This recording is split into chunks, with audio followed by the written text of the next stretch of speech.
Bueno, pues buenas tardes. Estamos aquí mayoritariamente reunidos, ¿verdad?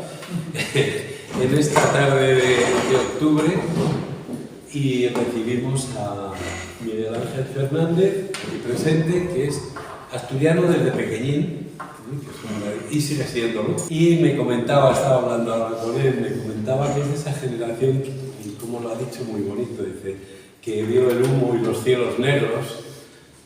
Bueno, pues ahora todo eso ha cambiado, pero él procede de una larga saga y de estirpes, de mineros, de industria, etcétera, etcétera, de Asturias, y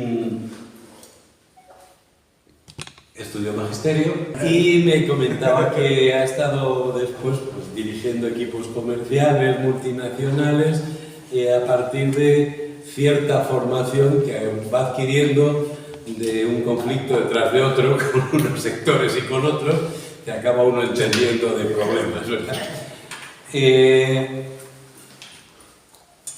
Aparte, ha militado en la UGT clandestina, me ha comentado además que en aquellos años gloriosos estuvo en la Liga Comunista Revolucionaria.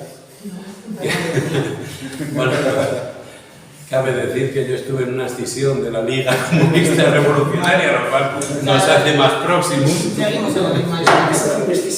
Y ha acabado diseñando este libro, que es el quinto libro suyo, cosa que me acerca más a él, porque ya sé que yo tengo 5 libros también, de estudios locales, y yo también de estudios locales, lo cual, pues bueno, pues va acercándome a sentirme más próximo, con un libro además que en realidad es como si fueran 2 libros.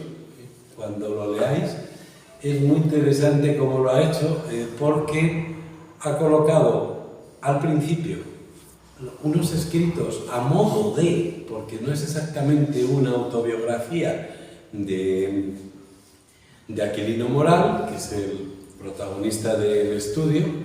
Casi la mitad del libro lo ocupa su propio estudio, y después viene el estudio que hace Miguel Ángel, que es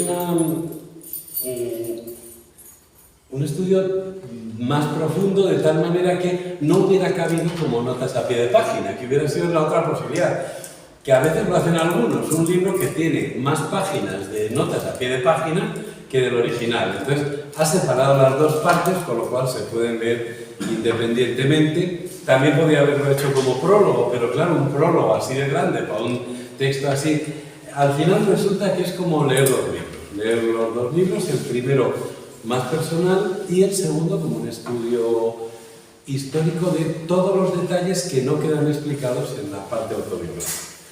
Entonces, por hacer una presentación un poco de lo que me llamó la atención del libro, antes de pasar a que él cuente. Y me arriesgo a decir, no te has enterado de nada, Jesús, pero bueno. Entonces, por ejemplo, es muy curioso, vamos con la autobiografía.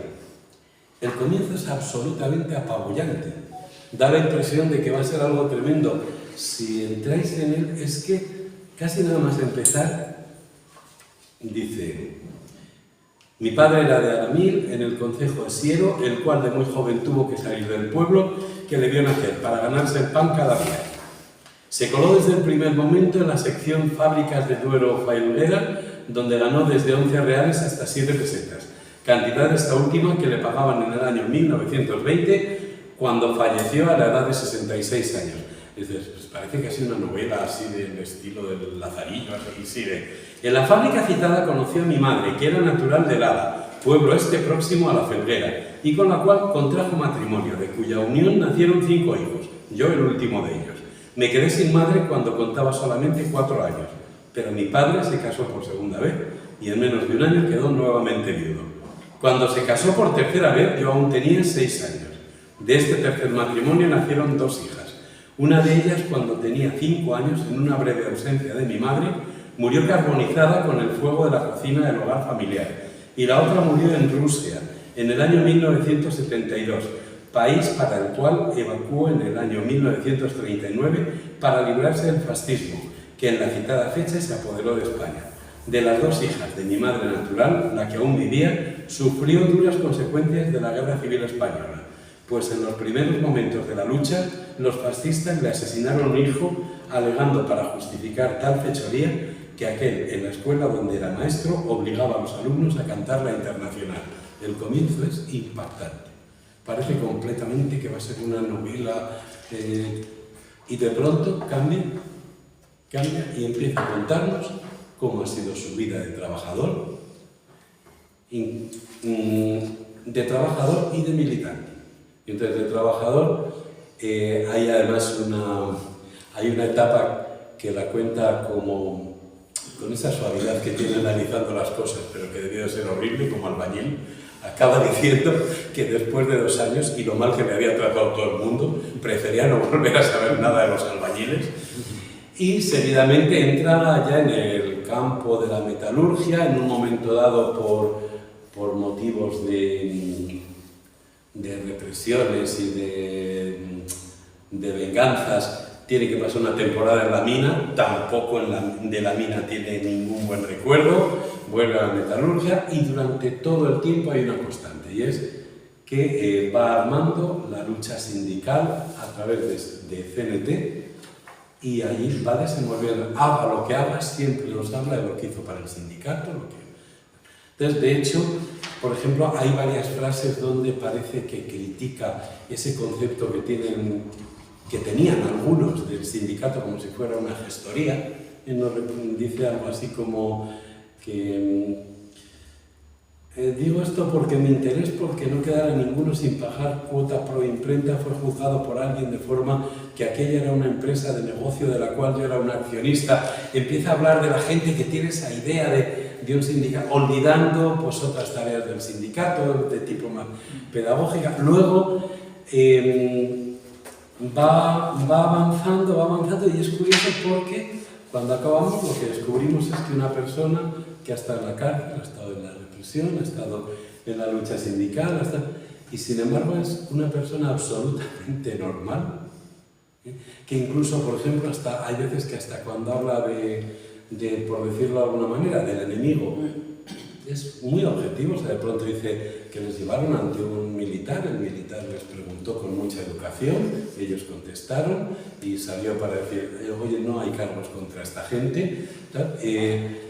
Es decir, con una especie de objetividad ante cualquier cosa que comenta y que, claro, dice, autobiografía de un héroe prudente, me ha llamado, y es que según lo va leyendo, dices, efectivamente, luego tenía que ser una persona, pues, lo que decían entonces, muy trabajador y muy cabal, ¿no? Lo que decía la gente entonces, y luego, pues, acaba y es como una especie de novela, incluso los momentos más terribles tiende a matizarlos. Sí que queda una amargura muy fuerte con un tema, que es el conflicto que hay entre anarquistas y comunistas durante la República, donde él se nota que lo ha pasado muy mal en ese tema. Y bueno, pues acaba su biografía. De hecho, pues llegada la hora de la verdad, pasa unos años en la cárcel, luego sale, sigue en la clandestinidad, de ahí no cuenta ya casi nada, incluso nada. Y luego viene el estudio de Miguel Ángel, que bueno, pues va con un estilo histórico, analizando, y entonces hay veces que se permite, me gustan, se lo he comentado, ciertas frases socarronas que de pronto nos cuelan. Por ejemplo, está analizando la época de los reyes de España y dice, cuenta una anécdota que es bastante conocida, a lo mejor no se suele contar, ¿no? La de no hacía mucho que España había enviado al exilio a Isabel II, se remonta ahí, y dice, si bien en su puesto habían coronado a Amadeo de Saboya, no tardaría el hombre en tomar una decisión insólita en un rey, dimitir. Apenado, contaba en una misiva a su padre que hasta quienes le trajeron le engañaban.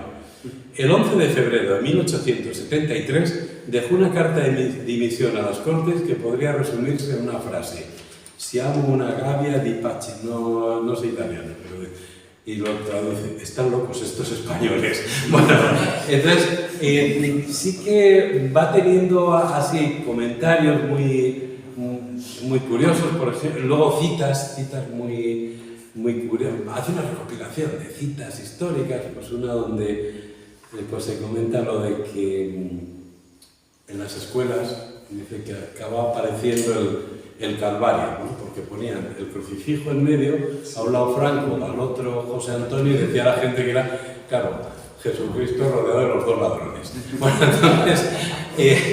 entonces, frases de anécdotas, va recogiendo anécdotas junto a datos más elaborados, va recorriendo y entonces, por ejemplo, vamos a ver, dice, tened en cuenta cómo es este hombre que pasa a la cárcel, ¿cuántos años tenía? 90 años o algo así. Cuando murió 79, echado mal 79 más 7, 86. 86, no me he quedado tan lejos.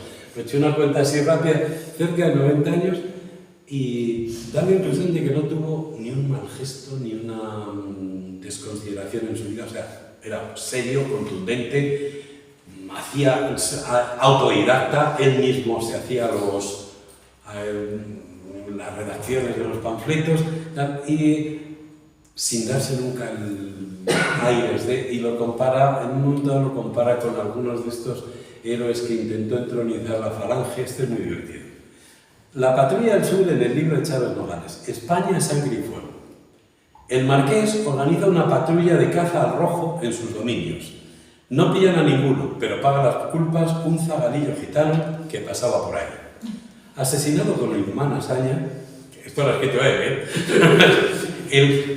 el cura reprende, no que lo hayan matado como una nirmaña, sino a no haberle permitido darle el viático. Un profesional el hombre. Bueno, tiene estos detalles así como de socarronería, y hay uno que no me acuerdo, que se me ha ido, cuando cuenta cómo muere, no sé si es Onésimo Redondo, que eso si quieres lo pones. O Ledesma Ramos. O Ledesma Ramos, lo cuenta, si quieres lo cuentas tú. Es que tenía apuntados los papeles, pero es que se me ha perdido. Luego igual nos compramos el libro y lo leemos. Solo contamos una pequeña parte. Está aquí, mira. Pero dice, igual suerte en Aravaca, atentos porque la última frase, aguantadme la demás porque la última frase lo merece. Dice, igual suerte en Aravaca corrió Ledesma Ramos, Ramiro Ledesma Ramos, que era el filósofo del grupo. Onésimo era más hombre de acción, falleció acribillado cerca del Alto de León en labores de guerra, una cuestión risible en lo patético. A los 6 días del golpe, salió desde Valladolid en el foro, conducido por un amigo pudiente, junto a 2 personas más, para reforzar el frente de la sierra, por la parte de Segovia. Confundió las banderas de la CNT, que su partido había copiado para dárselas de Organización Obrera, con las propias. Salió del coche saludando alborozado a sus presuntos camaradas y ofreciéndose a matar rojos. A los anarquistas les pareció más oportuno ametrallarle. Bueno, vamos a ver. Quiero decir que bueno, he leído con bastante gusto el estudio histórico, muy interesante por otra parte, que se empiece a hablar un poco más del POUM, es una especie de paréntesis, se ha analizado siempre poco y mal, es un grupo tan incómodo que precisamente nuestro hombre prudente fue uno de los fundadores. Habla de un momento en que se juntan varias organizaciones. Yo no llegaba a tener claro, según se contaba, si llega militar o no. Ya me ha aclarado él que sí, que además se permitía la doble militancia con la CNT. Y luego para mí hay algo que es fundamental. Esa época sigue sin conocerse bien. O sea, sabemos dónde hubo batallas, en qué años, sabemos incluso qué falló en la estrategia militar de unos o de otros, sabemos, ya están hasta localizados probablemente, si no la mayoría de los represaliados republicanos, ya ha habido estudios que nos han hecho hacer, pero sigue sin saberse qué pasaba por debajo. O sea, de qué se discutía en las asambleas, la cantidad de huelgas que dirigió este hombre, por ejemplo, son impresionantes.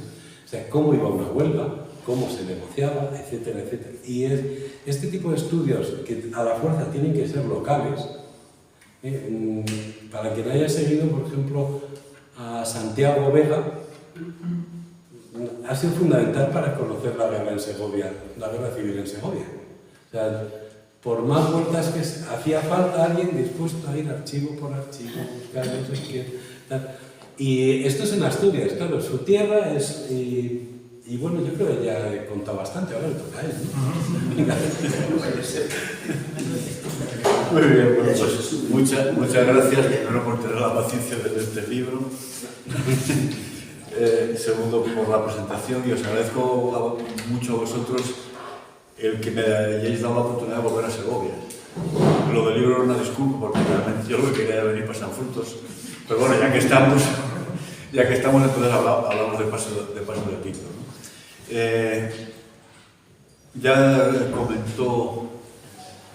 Ya comentó el buen presentador que me ha tocado en suerte, el buen presentador que me ha tocado en suerte, que yo procedo de Asturias, procedo de una cuenca minera que era a la par minera y siderúrgica.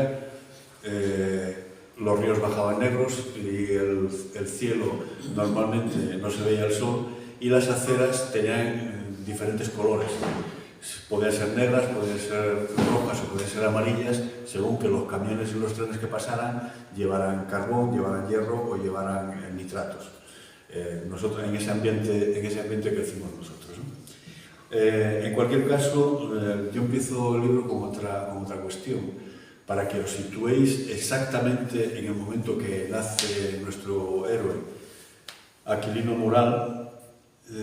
Quiero poneros el referente, aquellos que lo hayáis leído, que lo quiero traer a la memoria, de la aldea perdida de Palacio Valdés. Palacio Valdés empieza, antes de empezar la novela, dice: et in Arcadia eo, y en la Arcadia estaba yo. Asturias no era la Arcadia, en absoluto. Asturias era un país tremendamente pobre, era un país donde grandes poderosos controlaban una población que en muchas ocasiones pasaba hambre. En la comparación lingüística, nosotros en Asturias, en asturiano, al hambre le llamamos la fame. Y pasa un poco como los de Córdoba con el calor. Vosotros sabéis que tienen una gradación. En Córdoba puede venir el calor, puede venir la calor, o pueden venir las calores, que esa es ya el no va más. Pues en Asturias en un momento que llegaron las fames, que eso era el superlativo de pasar hambre. Tanto como que en alguna ocasión a los poderosos se les reblandecían las entrañas y hacían cosas como que los ayuntamientos iniciaran obras para dar algo de trabajo o cosas así por el estilo. Y cito aquí un libro que es paradigmático, no es ni siquiera un libro, es un folleto que escribe el marqués de Camposagrado, que se dedicaba fundamentalmente a la caza, pero un día se le abren las carnes cuando se encuentra un trabajador de sus fincas que le dice que él y su familia que llevan sin comer desde no sé cuándo y que se alimentan con hierbas. Y entonces escribe el Manifiesto del Hambre, que es una cosa terrible, una foto terrible de lo que pasaba en aquellos tiempos. Sin embargo, a partir del año 1857 cambia el paradigma. Ya existían las minas de carbón, pero todavía no tenían un gran desarrollo industrial. Sobre esas minas de carbón había intervenido la inteligencia de Jovellanos, procurando dar salida del carbón hacia el puerto de Gijón para que vía marítima se pudiera exportar tanto al resto de España como Europa, y aboga por construir una carretera, que sería la carretera minera, y posteriormente, en paralelo con ella, se hace una línea del ferrocarril, que no es casualidad, en el accionariado de esa línea de ferrocarril estaba el duque de Riánsares, que era un señor que estaba casado con una reina, que se hicieron bastante ricos con estas historias de los ferrocarriles y estas cuestiones. Bien, entonces en ese año 1857 aparece por el entorno de Langreo un señor que viene de la Sierra de Cameros, del pueblo de Villeva, don Pedro Duro y Benito, que habían hecho, él y su familia habían hecho unos duros a base primero de tratar con ganado, fundamentalmente ganado ovino, los duros que hicieron con eso, invirtieron en ferrocarriles y en bolsa, la cosa les fue bastante bien, hicieron un capitalillo, y como no eran tontos, se dieron cuenta de que en España era menester una industria siderúrgica. Viaja por todo el norte de España y finalmente decide situarse en un punto del término municipal de Langreo donde ni siquiera había población. Compra un prado, pero en un sitio estratégico. Primero, es un prado situado en la vega entre dos ríos, el río Nalón y su afluente el Candí, agua toda la que quieras. Todo alrededor estaba lleno de pozos mineros, no eran ni siquiera pozos mineros, todavía no se profundizaba, eran minas. Las minas se hacen con la cota de nivel. Y delante del prado que él compra, llega la carretera carbonera y el ferrocarril de Langreo que había hecho Rianza y sus socios. Ideal. Y luego mano de obra, toda la que quieras. Mano de obra barata, que en cuanto les ofreces un salario, todo el mundo corre ahí. Entonces esto cambia el paradigma. De repente la geografía física, política y humana del Valle del Nalón y luego de toda Asturias cambia radicalmente, porque ya empiezan las cosas a hacerse de otras maneras. Y es en este contexto, te estoy diciendo, es la constitución de la sociedad siderúrgica Duro y compañía, se hace en 1857, y Aquilino nace 40 años después, un poco menos de 40 años después, cuando ya esta transformación está en marcha. Pedro de Duro y Benito era un patriarca de sus trabajadores. De hecho, en una de sus cartas escribe que no creo que ninguno de mis trabajadores, y subrayo el posesivo de mis trabajadores, esté adherido a la Internacional, porque sería uno de los mayores disgustos que yo me llevaría en mi vida. Él no creía que sus trabajadores estuvieran adheridos a la Internacional, pero la fábrica empieza a producir en 1860 y que yo sepa, desde el año 1879 ya hay datos de agrupaciones de gente que aboga por la Internacional, de ateneos obreros y republicanos y cosas así. Es decir, que al final las contradicciones del sistema lo arrastran y lo llevan a donde tiene que ir. Bien, nace Aquilino, en el seno de una familia obrera, prácticamente no puede ir a la escuela, de hecho por la escuela pasa 10 minutos, y empieza a trabajar desde muy joven, como muy bien decía Jesús hace un momento. Primero empieza a trabajar con los albañiles y siempre recordará el mal sabor de boca del maltrato que recibió en esa profesión. Cuando tiene 15 años, su padre le coloca en la factoría de Duro y compañía, la factoría siderúrgica, y ya allí mismo, nada más que empieza a trabajar, ya cuenta en su biografía. Yo observo que todos mis compañeros dedicaban una pequeña parte de su salario a colaborar con el Centro Social La Justicia. ¿Qué era La Justicia? Un centro de ayuda mutua, como tantos otros, en el cual todos los metalúrgicos de la población cotizaban para después poder ayudarse, defenderse, formarse y todas esas cosas.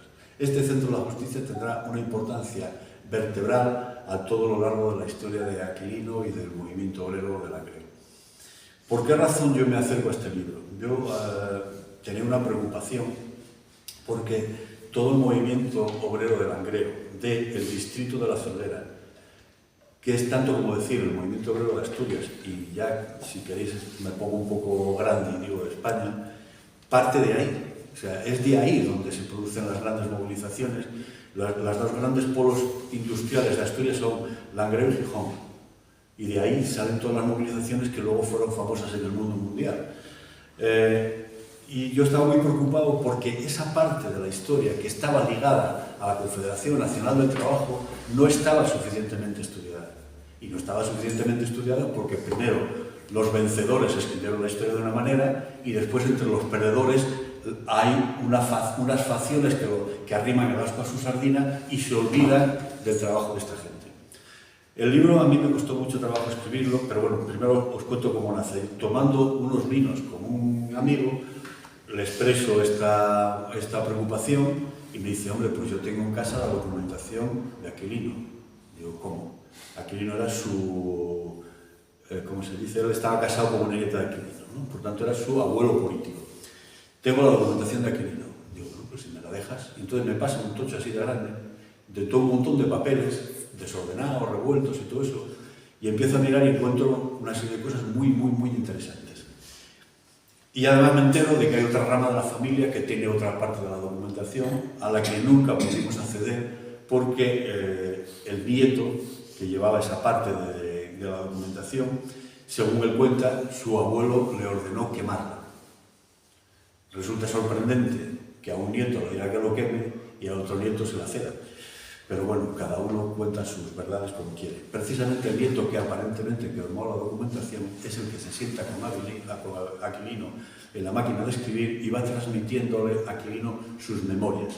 Las veréis en el libro, que están en dos tramos. Empiezan a escribir y de repente hay un parón, no se sabe muy bien por qué, y luego unos años después vuelven a retomar y vuelven otra vez a empezar como desde el principio. En el libro está todo, tal cual. Solamente hay unas pequeñas correcciones sintácticas y de algún tipo de puntuación o cosas así, que no es tampoco ni mi tarea, sino de la primera persona que se acercó a ese papel con un sentido crítico, que es Leonardo Borque, que pertenece al Ateneo Obrero de Gijón y que hizo un folletín con esa obra. Soy acreedor de la tarea de Aquilino. Aquí es de Leonardo Borque. Aquí está todo lo que escribió, tal y como lo escribió, con todas las deficiencias de una persona que la formación que recibió fue la que él se procuró a sí mismo. Bien, entonces, el problema que me encuentro a la hora de escribir el libro es que yo vengo de una formación política y sindical marxista. Desconozco o tengo grandísimas lagunas sobre la experiencia sindical de la Confederación Nacional de Trabajo y me tengo que poner a hablar y a investigar y a leer. Conforme yo iba trabajando, se me iba abriendo más todavía el amor que yo adquirí a aquellos viejos cenetistas que yo les había conocido en mi juventud. Aquilino, yo coincidí con él en un Ateneo Obrero que teníamos en el distrito de la Frontera, en Langreo, donde nos sentábamos ahí todos los chavales y íbamos a saltar el Palacio de Invierno el fin de semana siguiente. Y entonces él era el que ponía un poco de orden, sensatez, nos explicaba las cosas y todo esto, ¿no? Entonces era un hombre absolutamente serio, implacable en el debate, pero absolutamente humano y colaborador con cualquier iniciativa que se hiciera. De tal modo que, esto os lo iré explicando conforme vayamos haciendo cosas, cualquier iniciativa que él viera que fuera provechosa para el pueblo, desde el punto de vista nuestro, al pueblo desde el punto de vista de la perspectiva obrera, allí estaba Aquilino, batallando por lo que fuera. Desde las pensiones hasta la fuente de la Bárcena, que era en el barrio donde él vivía, había una fuente que el ayuntamiento quería cegar. Y entonces él batalló una y otra vez porque aquella fuente no se cegara, porque era la fuente donde iba la gente y donde se fiaba. El agua que nosotros teníamos era un agua francamente mala, el agua municipal. Entonces la gente iba a aquella fuente a recogerla. Al final terminaron cegándola, pero bueno, ya teníamos agua más potable en los grifos del ayuntamiento, ¿no? Es ese espíritu humano, esa bonomía, la que hace que en este momento haya una comisión ciudadana que está intentando hacer que el nombre de Aquilino figure en el callejero de Langreo. Y en ese sentido os pido vuestra colaboración. Recogemos firmas de todo el mundo mundial para que en el Ayuntamiento de Langreo figure algo a nombre de Aquilino. Tenemos en concreto un sitio que se está urbanizando ahora, que se está rematando de urbanizar, que es exactamente delante de la casa donde él nació, donde él vivió y donde estaba la fuente de la Bárcena y otra escalera que había allí horrible que desde siempre luchó para que se hiciera de una manera más humana porque las personas con dificultades no podían. Entonces, este era Aquilino. Esta bonomía es la que hace que hagamos esto, esta bonomía es la que hace que cuando presentamos el libro, que lo hicimos en un sitio insólito como era el Salón de Actos de la Sociedad de Festejos del Pueblo, estuvieron lleno de gente como jamás se había visto. No por verme a mí ni por otros que estaban sentados conmigo en la mesa, que no teníamos mucho que contar, sino en el recuerdo de aquella persona tan noble y de aquel carácter tan serio, tan sensato, capaz de pelear con Cristo bendito para lo que él pudiera defender, pero jamás faltando al respeto a nadie. Un paisano. Lo que en Asturias decimos un paisano. Entonces, en ese sentido, para mí estar en aquel acto fue muy emocionante porque lo que veía era ese cariño hacia la figura de Aquilino. Bien, pues entonces este hombre llega a los 15 años y empieza a cotizar al Centro Social La Justicia, que era el centro de los metalúrgicos. Para el que no lo recuerde, en aquellas épocas se hacían asociaciones de ayuda mutua por oficios. Entonces los metalúrgicos tenían el suyo, los otros tal. Y había asociaciones de todo tipo y condición, desde conductores de tranvía hasta lampisteros, hasta lo que fuera. Eso era lo que... Este Centro de la Justicia luego seguía desarrollando y formaría parte ya de la Confederación Nacional del Trabajo cuando esa se constituye formalmente. Y empieza la vida sindical de Aquilino. Él está metido en todas las cosas que se van haciendo por allí, va estudiando, va todo esto. Y su vida abarca los 3/4 del siglo XX, que es los 3/4 del siglo más importantes de la historia del movimiento obrero español de largo, desde mi punto de vista. Por tanto, la vida de Aquilino es la vida de todos y cada uno de nosotros. Aquilino no es un héroe, Aquilino nunca fue un gran general que estuviera en el frente, sino que es nada más y nada menos que un tipo que fue a trabajar todos los días y trabajaba en la factoría y luego trabajaba por sus compañeros. Y a lo largo de todo esto se pueden hablar de muchas movilizaciones, porque claro, nosotros desde el año 1879 en adelante, hasta anteayer, Asturias prácticamente era una huelga. Pongo los pesos en aquellas cosas que a mí me parecen que en otros sitios no están suficientemente desarrolladas. Ejemplo, todo el mundo ha hablado siempre de la huelga general de 1917, ¿vale? Yo hablo de otra un poco anterior, pero que tiene una importancia muy grande, tanto en Asturias como en otra serie de repercusiones. La huelgona de 1912. La huelgona es, en Asturias la huelga se dice huelga y por tanto huelgona sería un aumentativo. Para nosotros muy habitual, porque esa huelgona duró 6 meses, pero de esas hubo lo que no está escrito.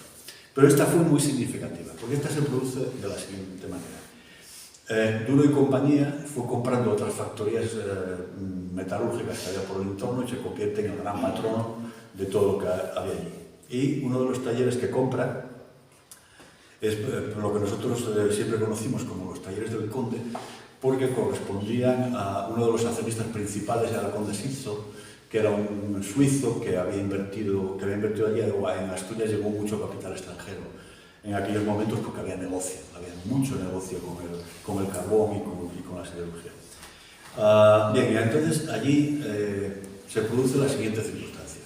Era muy común para los trabajadores de aquella época, que debo decir, porque no se nos olvide, que se trabajaban 12 horas diarias, era muy común que ante las necesidades de producción tuvieran que doblar.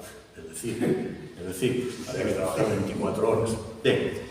Entonces, los de este taller en concreto, los talleres de construcción, los talleres del Conde, había un sector que estaba muy harto de cómo los trataba el jefe de taller, el maestro.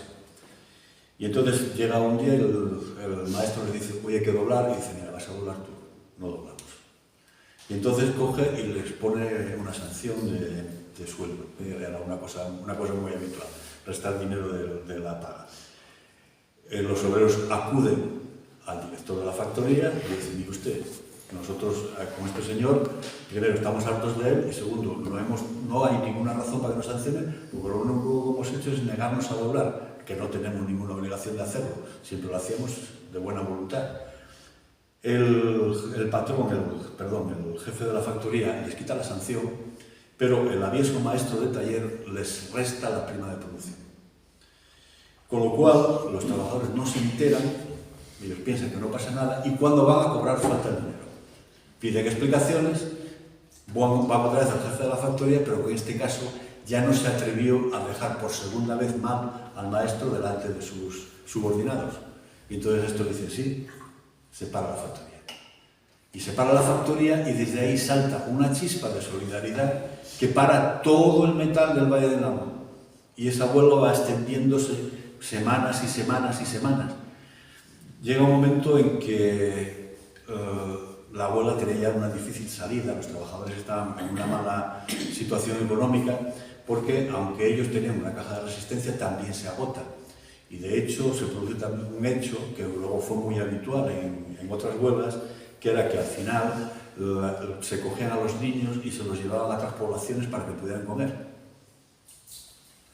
Entonces, por parte de la CNT, que se entra en contacto con la UGT, con el sindicato minero, y les dicen, la única forma que nosotros tenemos de salvar la situación en la que nos encontramos es que vosotros paréis las minas. Porque la empresa Duro y Compañía era propietaria de la siderurgia, pero también había comprado muchas minas de carbón, el carbón de hulla que necesitaba para acero.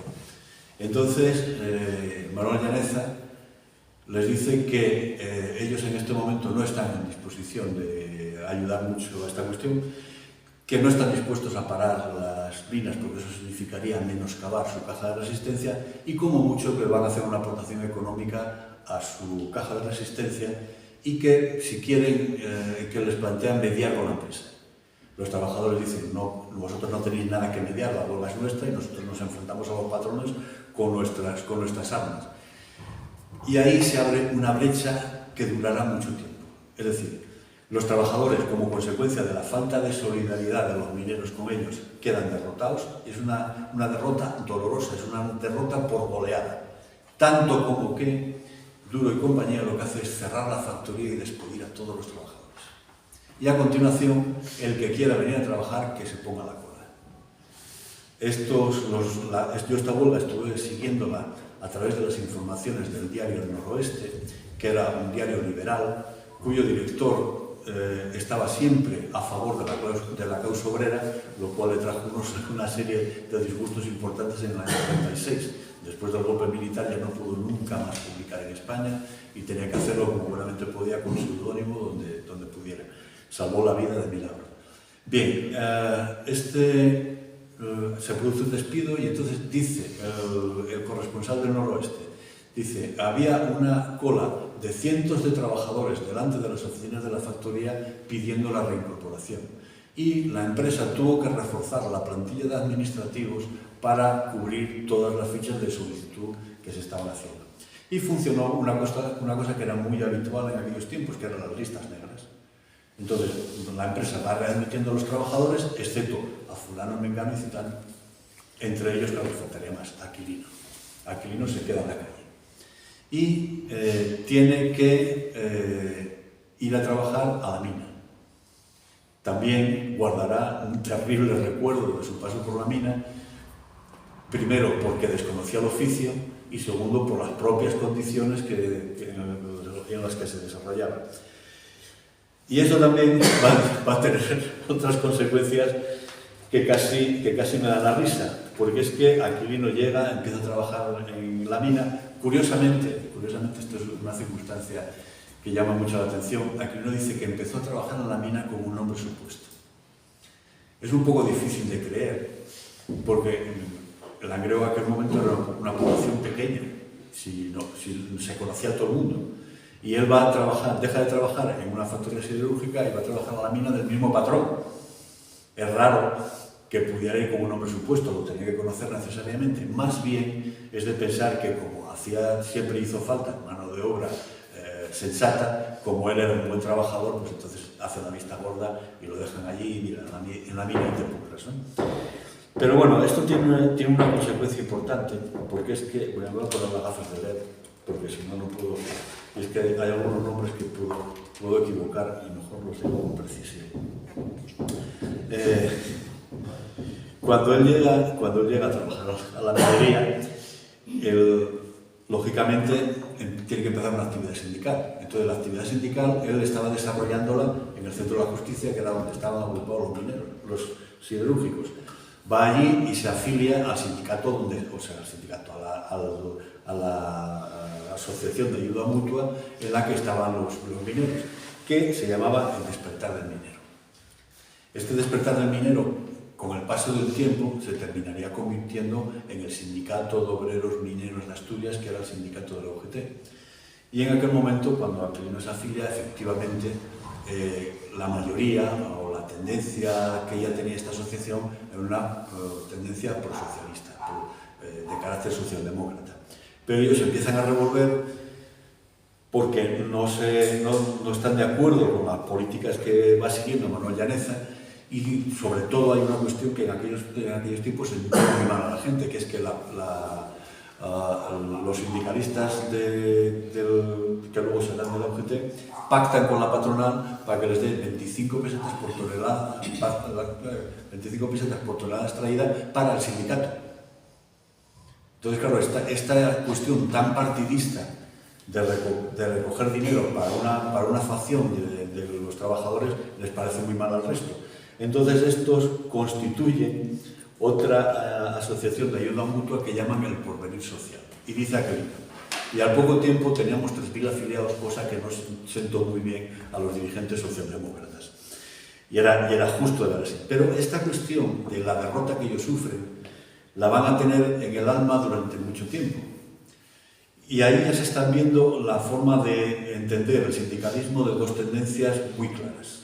Por una parte, es un sindicalismo de acción directa, de nosotros somos los que llevamos la dirección y discutimos contra la patronal en todo esto, o esa otra historia de bueno, vamos a ir negociando, no, a ver, aquí o uno o otro. Esa división va a seguir permanentemente.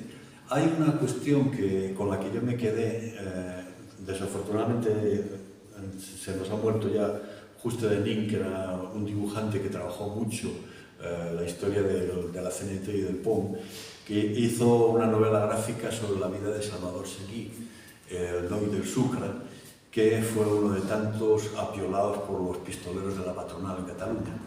Y hay una anécdota que cuenta Salvador Seguí cuando van a negociar con la dirección de la UGT las posibilidades de establecer, de convocar la huelga general de 1917, de qué clase de huelga, qué carácter va a tener, si huelga general revolucionaria, si no. Y en un principio discuten con Largo Caballero, pero luego tienen otra reunión con Pablo Iglesias. Y entonces Salvador Seguí cuenta una anécdota que define perfectamente las diferencias de entender las cosas entre ellos. Dice Seguí, nos dijo Iglesias, ustedes los obreros lo ven así, pero nosotros, los intelectuales, lo vemos de otra manera. Estas diferencias van a continuar con el paso del tiempo, salto, porque si no, yo puedo estar hablando de Aquilino varios días, os lo advierto, os lo amenazo. Bien, salto y llego a 1934. Todos conocéis octubre del 34, de hecho mi última presencia aquí entre vosotros fue precisamente con el libro de Brosi sobre la Revolución del 34, que estuvimos aquí en el año 2019. Todos conocéis lo que pasó en el 34, pero el 34 no se entiende si no se habla antes de la Alianza Obrera. Pero antes de hablar de la Alianza Obrera, vuelvo para atrás, flashback.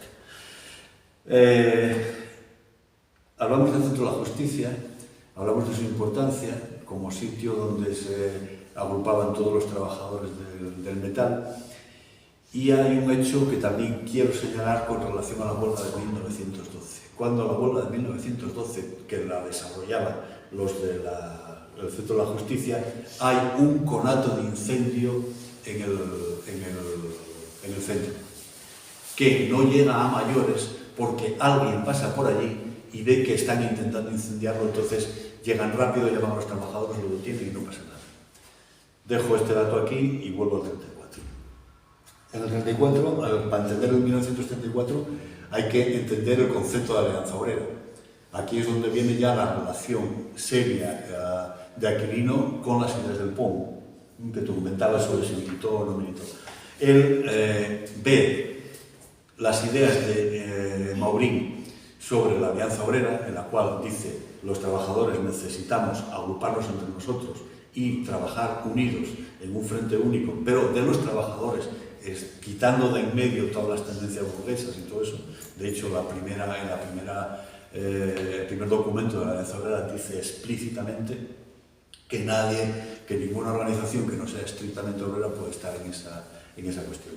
Y entonces, esa idea que el bloque obrero y camperol, el bloque obrero y campesino, empieza a transmitir de la Alianza Obrera, que luego se va extendiendo rápidamente. Aquilino la entiende muy bien y es uno de los primeros en plantear el debate sobre la Alianza Obrera.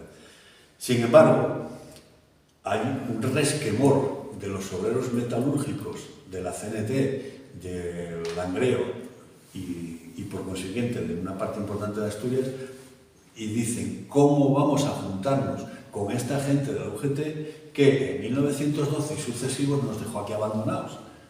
¿Cómo vamos a hacer una experiencia con ellos? Bien, en definitiva, al final triunfa la tesis de la Alianza Obrera y es la Alianza Obrera la que lanzará la insurrección en octubre del 34. Cuando los trabajadores en 1934 ocupan la factoría, se posesionan de ella, la factoría siderúrgica, revuelven los archivos y encuentran que el conato de incendio de 1912 había sido promovido por el director, por el jefe, el dueño de Duro Felguera, de la familia de los Urquijo, que era el que había intentado quemarles el tenario.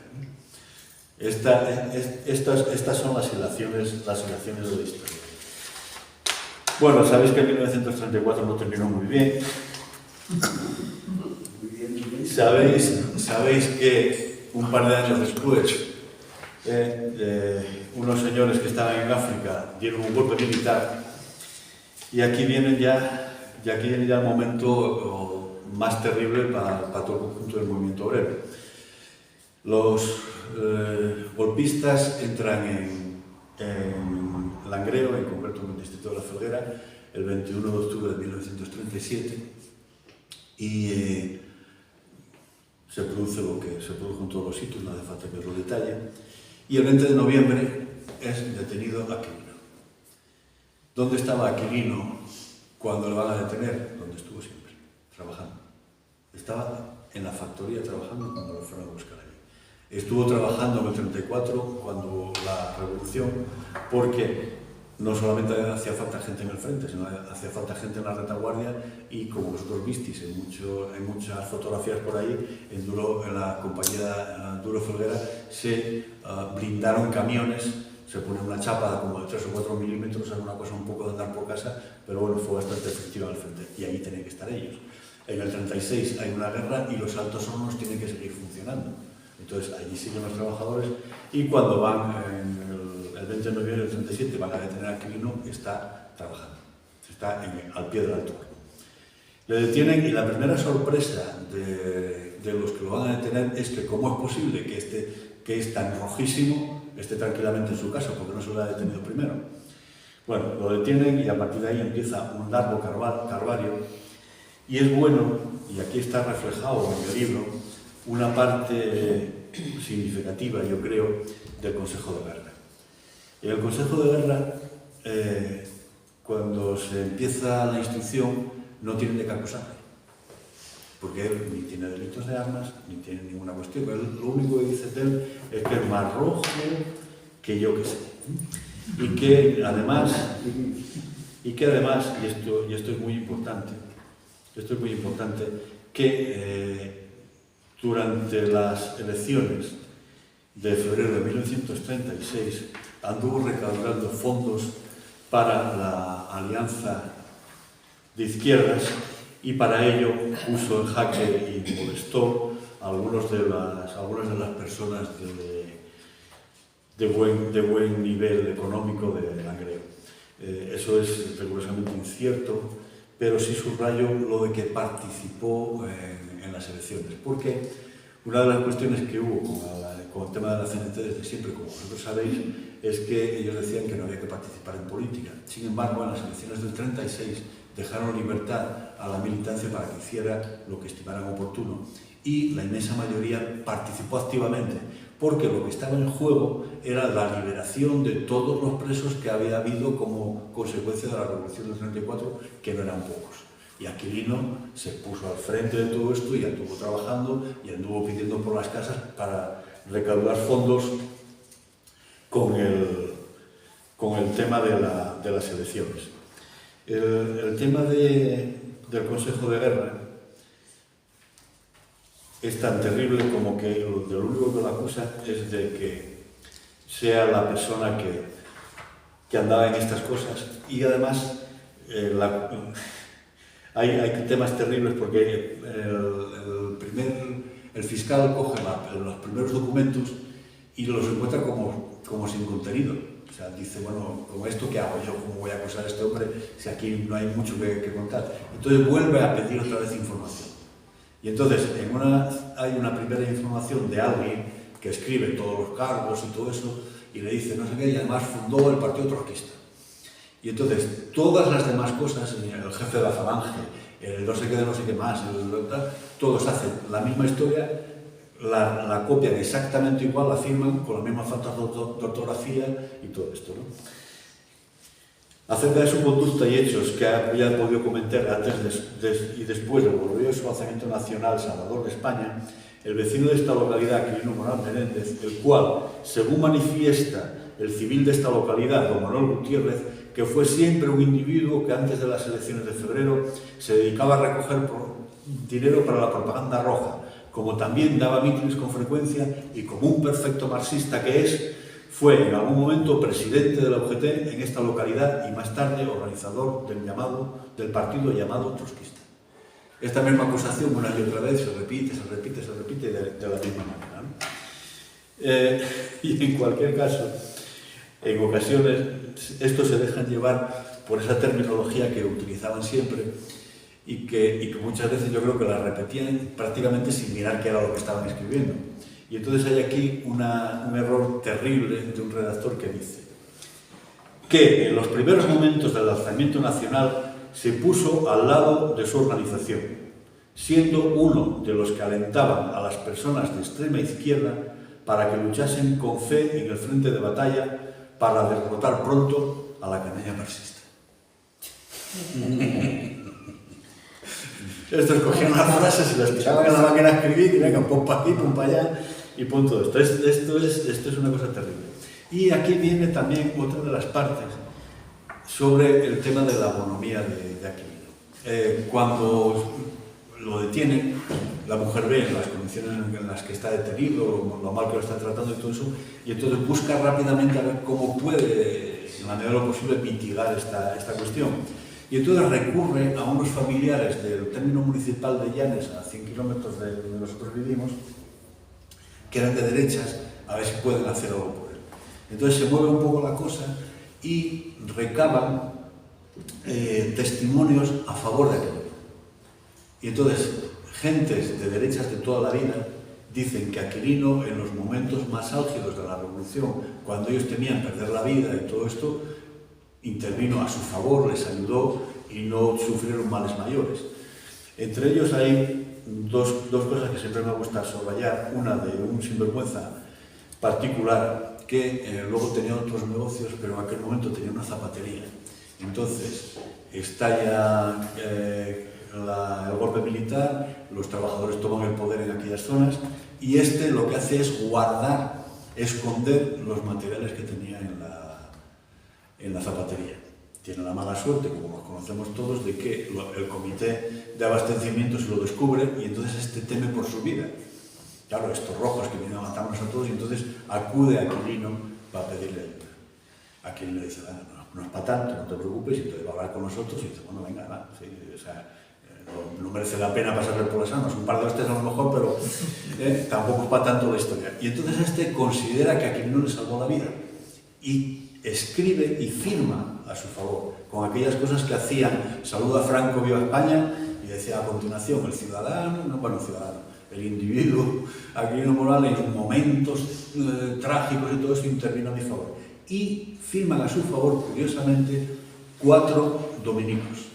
Esto tiene mucha importancia porque cuando entran las tropas del teniente coronel Ceano en La Felguera el 21 de octubre de 1937, establece en el Centro Social de la Justicia un tabor de regulares que aniquila todo lo que hay allí, un centro, esto que viene dibujado en el libro aquí.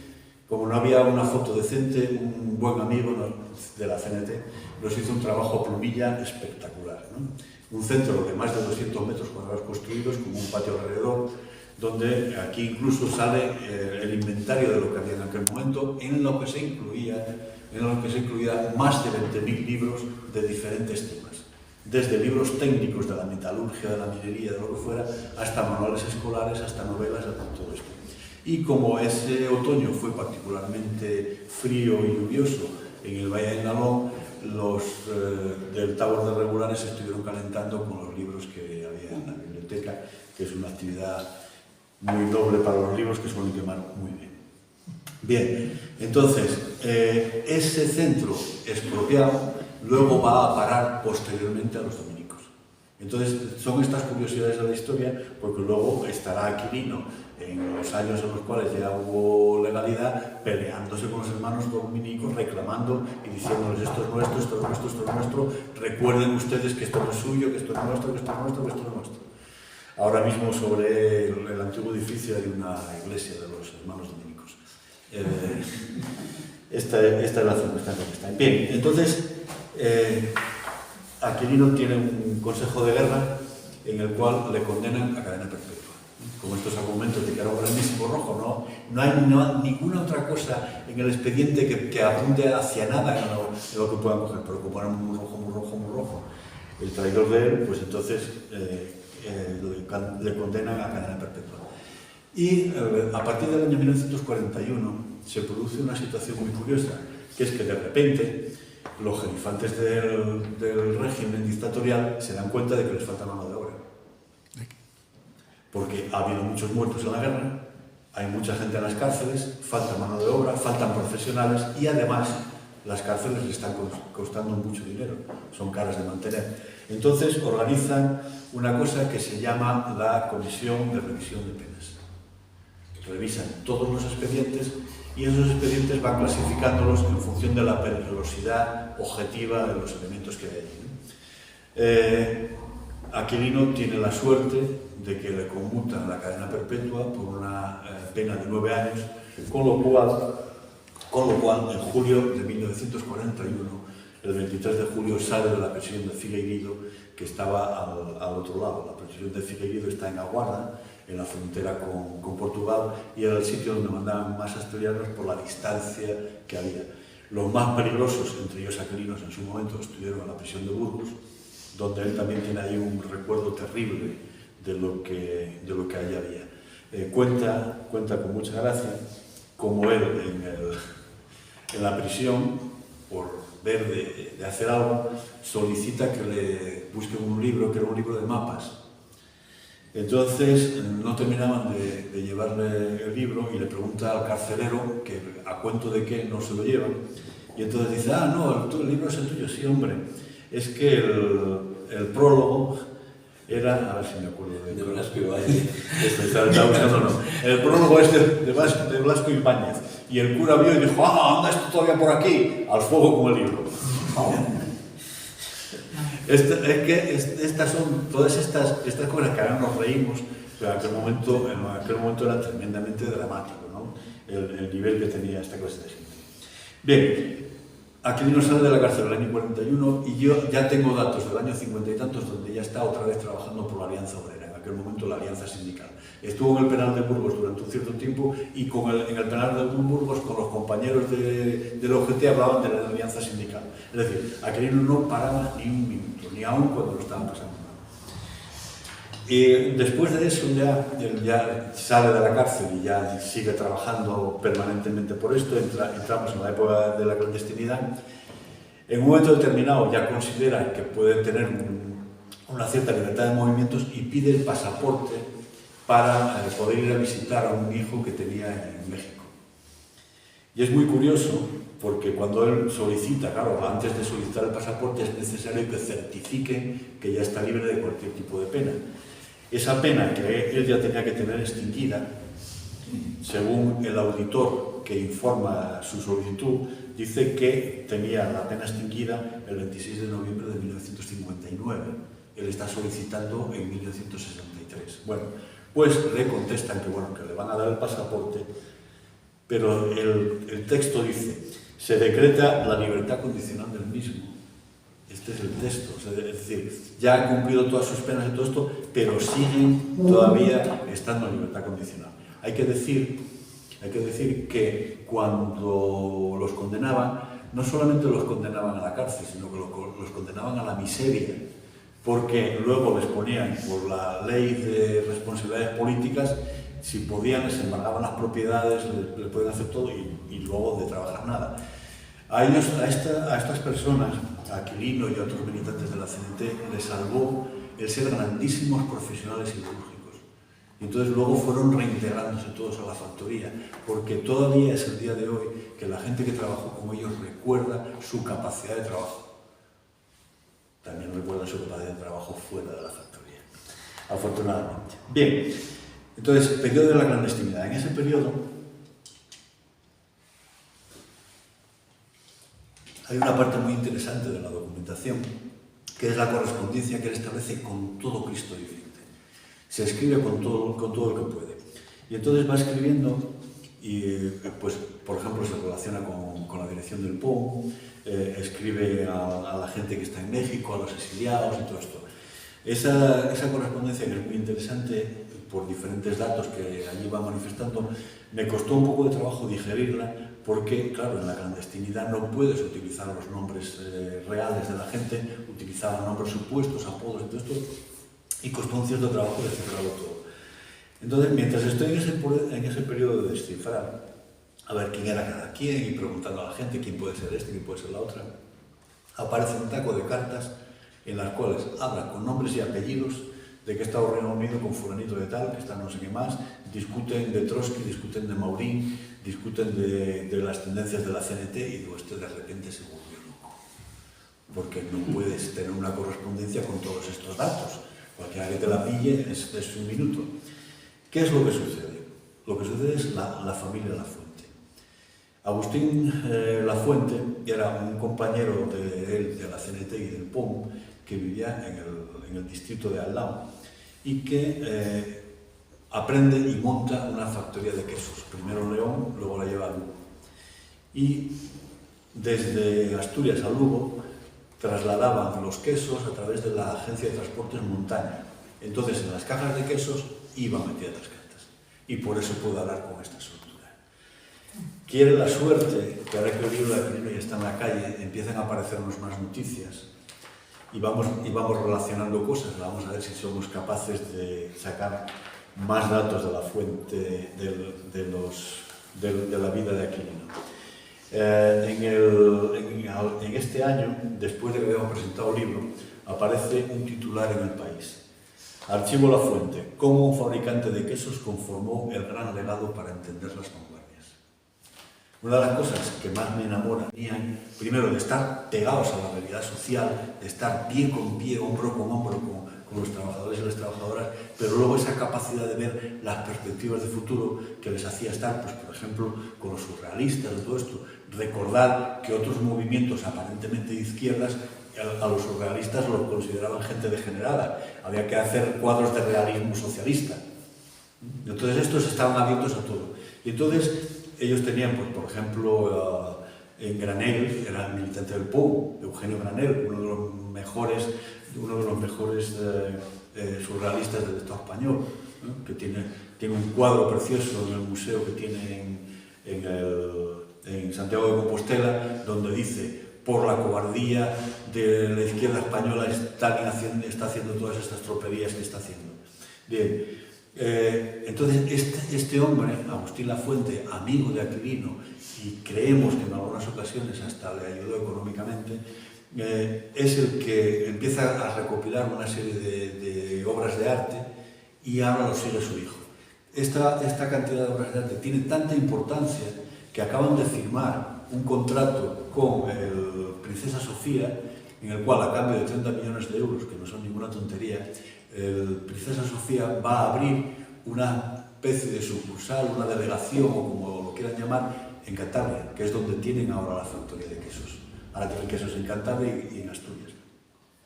Y ahí, debajo de todo eso, también hay todo un montón de documentación de Aquilino, correspondencia y demás, que queremos acceder a ello.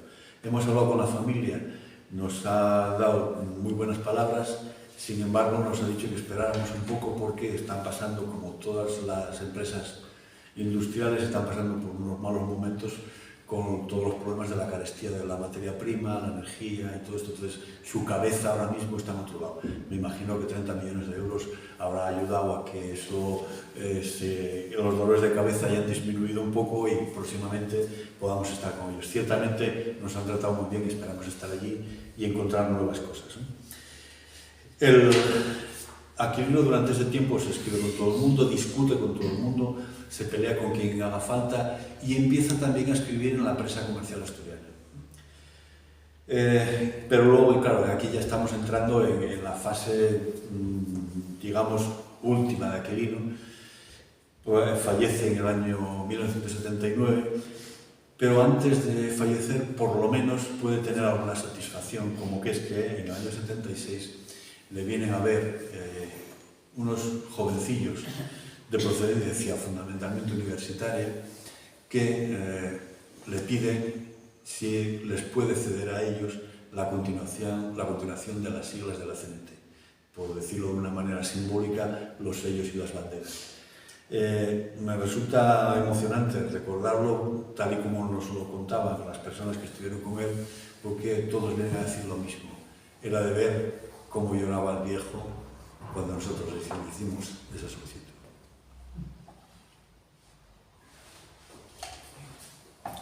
Aquilino tiene la suerte de ver que su idea sigue, porque durante toda la clandestinidad estuvo luchando por ella, estuvo luchando tanto por las siglas de la CNT como por el tema de la alianza sindical, y tiene la suerte de ver también un hecho muy, muy, muy importante que está reflejado en el libro y que hago una relación a otra obra de la que saco los datos, que es la obra de uno de los protagonistas de aquella huelga, que fue la huelga de la construcción de Asturias del año 1977.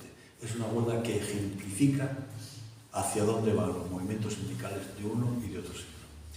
Y me quiero parar aquí porque muchos de los protagonistas de esto todavía, afortunadamente, siguen vivos y el ejemplo que en su momento nos dieron también está ahí. La huelga se produce, no hace falta explicar cómo se trabaja en la construcción. Si hoy se trabaja mal, en el año 1977 se trabajaba bastante peor de lo que se trabaja ahora, con jornadas terribles. Se trabajaban todavía los sábados, es decir, la jornada laboral no era de 5 días como ahora, sino que era de 6 días. Las condiciones en las cuales trabajaban físicamente eran muy complicadas. De todas formas, bueno, no sé para qué digo nada. Esta mañana he hecho una foto al lado de la Plaza Mayor de un obrero de la construcción subiendo el cemento con una roldana. Una roldana. ¿Qué es una roldana? Una rueda con una cuerda. Que es una forma muy ingeniosa de ahorrar energía eléctrica, pero no me parece que sea el método más adecuado para subir y bajar ladrillos y cemento y demás. Hay un aparato que todos los que estuvimos en la construcción llamamos el winchi, que era que tiraba una palanca y todo subía con un motorcillo. Igual a lo mejor es que gasta demasiada energía eléctrica. Bueno, entonces se produce la huelga de la construcción y desde el principio, desde el primer momento, se establecen dos líneas sindicales clarísimas. Por una parte, la línea que dice, nosotros somos las centrales sindicales, por tanto, toda la negociación de la huelga, todas las relaciones con la patronal, tenemos que tenerlas comisiones obreras y UGT.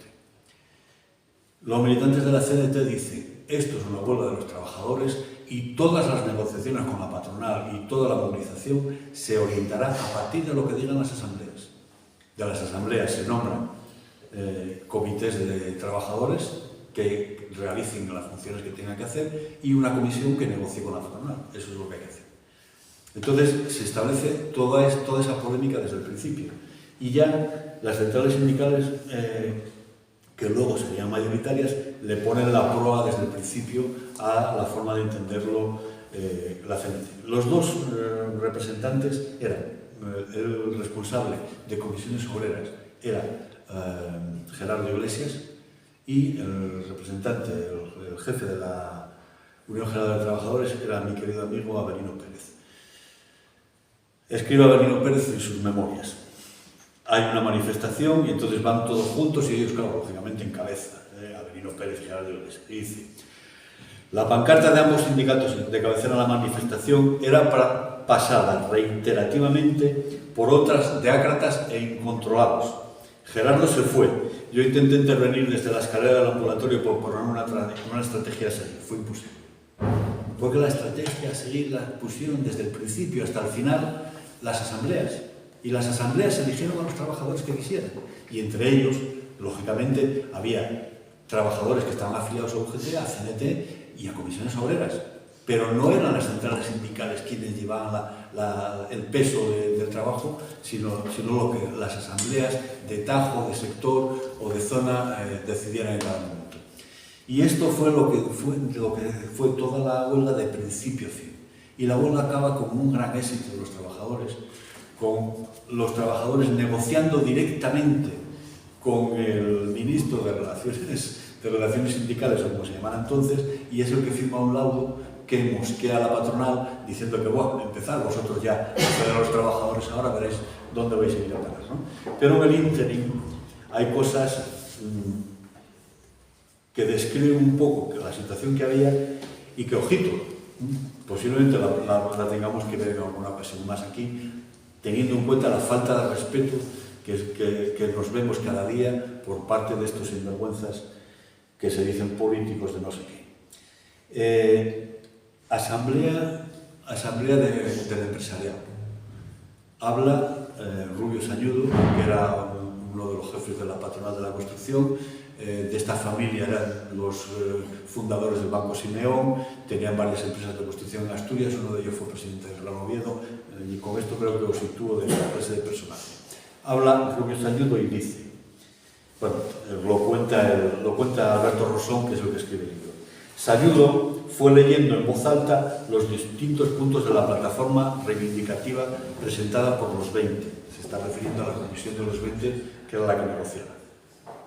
En un momento dado leyó: se pide que en las obras haya ducha con agua caliente, provistas de jabón de tocador y toallas de paño fino.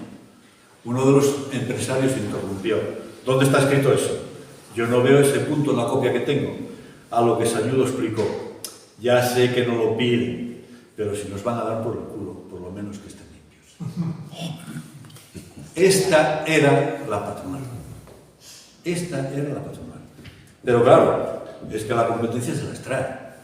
Porque ante la derrota que están teniendo las centrales sindicales en ese intento de ser ellas quienes lleven las negociaciones y los trabajadores de las asambleas, el Sindicato de Asturias de la Constitución, de UGT, el cual yo estuve y fui secretario de formación posteriormente, escribe la siguiente nota.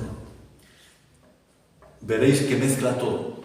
O sea, contra quienes ellos polemizaban era contra los representantes de los trabajadores que eran elegidos en asamblea.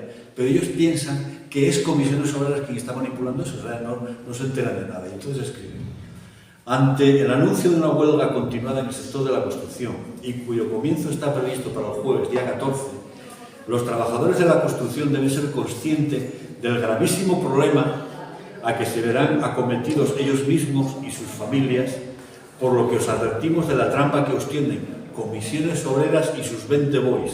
No caigáis en ella. Pero por una parte hace mucha gracia el problema a que se verán acometidos.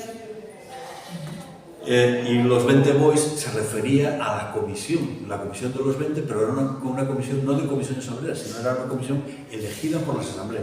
O sea, para que veáis que primero no entienden lo que está pasando. Pero a continuación, primero amenazan a los trabajadores y luego dicen: primero, la huelga es completamente ilegal, por lo que no podemos hacer un juego a comisiones ni a los mismos empresarios que les permitirá el despido fulminante del trabajador. Tercero, que intentarán crear cajas de resistencia con el propósito de coaccionar al trabajador que se oponga a la huelga y con el propósito de socorrerle o obligarle a afiliarse a comisiones obreras. Cuarto, el Sindicato de la Construcción de Asturias denuncia que la citada comisión de los 20, ojo al dato, unos están en el paro obrero y el resto de baja por enfermedad, con lo cual demuestran que estos señores no dicen la verdad ni han dicho. Este era el ambiente. Este era el ambiente. Y en ese ambiente los trabajadores tienen una victoria absoluta, total, consiguen un laudo del propio ministro, firmado por el propio ministro, negociando directamente con los trabajadores, en la cual concede absolutamente todo lo que les pide. Claro, eso no sienta muy bien a la patronal, que le falta tiempo para amenazar al propio subsecretario del ministerio, que por cierto, el ministro negoció con los trabajadores, pero luego se negó a recibir a la patronal porque dijo que tenía una reunión con Suárez. La patronal habla de demagogia ministerial. Y